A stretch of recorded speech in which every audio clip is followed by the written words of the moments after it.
High, অবসরের কাজে আমি বর্ণালী। আজকে বানাবো পালং পনির। এর জন্য আমি 2 আঁটি পালং শাক পরিষ্কার করে ধুয়ে কুচিয়ে নিয়েছি। প্রথমে কড়াইতে অল্প একটু জল গরম করে নিয়েছি। এর মধ্যে দিয়ে দেবো কুচানো পালং শাকগুলো।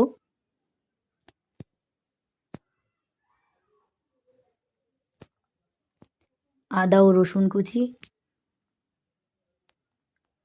শুকনো লঙ্কা।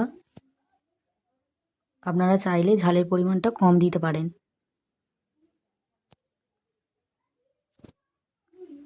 এরপর আমি ঢাকনা বন্ধ করে 5 থেকে 7 মিনিট ফুটিয়ে নেব।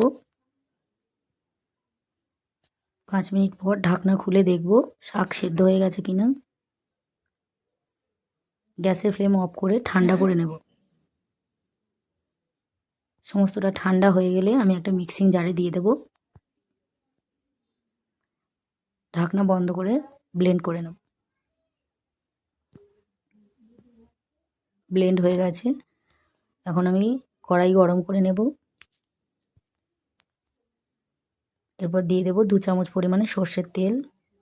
তেলের মধ্যে গোটা জিরে ফোড়ন দিয়ে দেব। এরপর দিয়ে দেব পেঁয়াজ কুচি। পেঁয়াজটা হালকা ভেজে নেব। এরপর দিয়ে দেব টমেটো কুচি। পেঁয়াজ টমেটো একসাথে ভালো করে ভেজে নেব।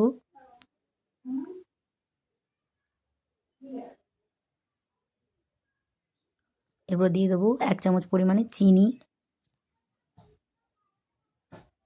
রান্নাটা একটু মিষ্টি মিষ্টি খেতে হয়। এরপর দিয়ে দেব পালং শাকের পেস্ট।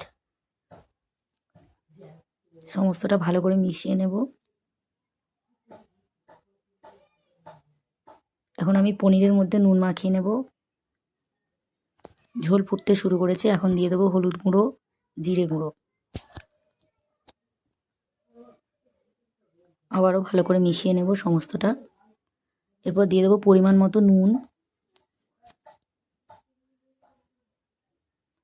এবার দিয়ে দেবো পনিরের টুকরোগুলো।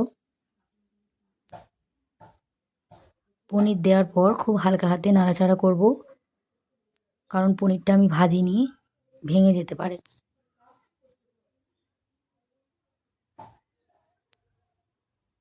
কিছুক্ষণ ফুটিয়ে নেব।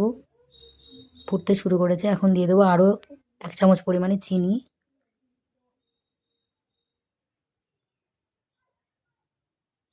অল্প একটু কাসুরি মেথি, গরম মশলার গুঁড়ো।